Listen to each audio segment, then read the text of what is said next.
Hello mga ka-Moto-Asia, and this is Nico and welcome back sa aming YouTube channel. For today's video ay magre-review tayo ng isang big bike na may angas, malakas ang dating, merong power at unique personality na bagay sa mga rider na mahilig sa scrambler at retro modern design ng Honda. Ang Honda ay isa sa mga top leading brands when it comes sa mga solid, durable motorcycles at matagal na kilala ng mga Pilipino, lalong-lalo na sa mga motorcycle enthusiasts. Introducing ang all-new CL500, ang scrambler type bike ng Honda.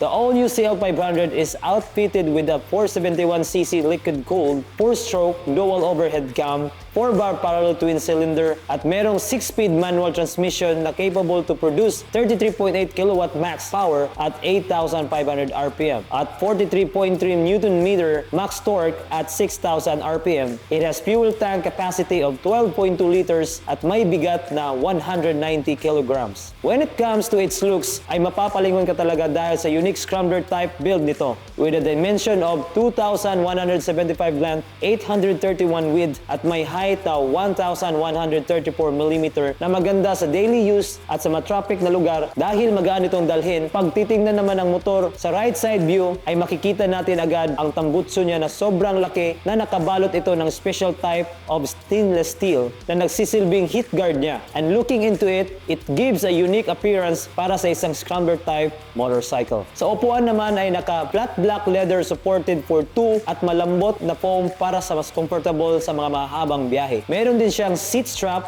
na siyang nagsisilbing hawakan kapag iatras natin ang motor. Sa tank niya ay medyo payat na kagaya ng Honda Rebel na may kasamang pad sa side for additional grip. Sa bandang kaliwa naman ay makikita natin ang key ignition niya at sa kanan naman ay ang steering lock niya na siya ring nag-a-add ng uniqueness niya when it comes to a modern classic bike. Sa cockpit naman ay makikita natin ang minimal design nito na merong maliit na LCD dashboard. Equipped din siya ng handlebar na design for long ride at naka mid-high rise na nakaka-relax sa pangmatagalang biyahe. Sa switch naman ay sobrang easy to press kasi malaki ang buttons niya at visible siya. Kaya kahit bagong rider ka ay malalaman mo talaga kung para saan ang mga buttons na to kasi bukod sa malaki at visible ay naka-emboss ang icons nito. Sa right side makikita natin ang kill switch, hazard at ang ignition switch. At sa kaliwa naman ay meron siyang high beam, low beam, passing light at horn. Meron din siyang long stem at malaking round side mirror, di lang for aesthetic looks, kundi mas visible ang makikita natin sa likod habang nagdadrive. Sa front view naman ay makikita natin ang headlight niya na naka-LED light. Katulad sa Honda Rebel at medium size round shape na turning lights na kasabay din umiilaw sa headlight once you turn on. For front suspension, meron siyang 41mm upright forks na may kasamang rubber cover para iwas dumi and also to add to its classic look design. Sa front brakes naman ay naka-single 310mm floating disc and it's using a Nissan 2-piston caliper na maganda sa isang touring bike unlike other higher cc bikes kasi it needs a dual disc braking system to support its weight at dagdagan mo pa ng 2-channel ABS na talaga namang malaking tulong for safety especially if you are applying a full brake. For front wheels naman, the Honda CL500 is using 110 by 80 by 19. Mas mataas na tire size for better steering at sa rear wheels naman ay naka 150 by 70 by 17 na parehong tubeless with dual sport tires na maganda sa off-roads at any types of road conditions. Bagay na bagay ito sa road conditions natin dito sa Pinas. Sa rear view naman ay makikita natin ang oval shape na taillight. Ang rear suspension naman ng CL500 ay naka-twin suspension na merong 5-step adjustment for preload o na-adjust ang lambot ng play ng suspension. Ang kagandahan nito ay na-adjust natin ang tamang tigas ng shock according to our weights and riding habits. Lipat naman tayo sa driving tray ng motor. Ang Honda CL500 ay naka-wet multi-plate clutch with assisted slipper clutch na rin. Kaya sobrang lambot ng clutch nito and as we mentioned earlier, it has a 6-speed gears for transmission. Sa ground clearance naman ay meron siyang 155mm at seat height na 790mm na swak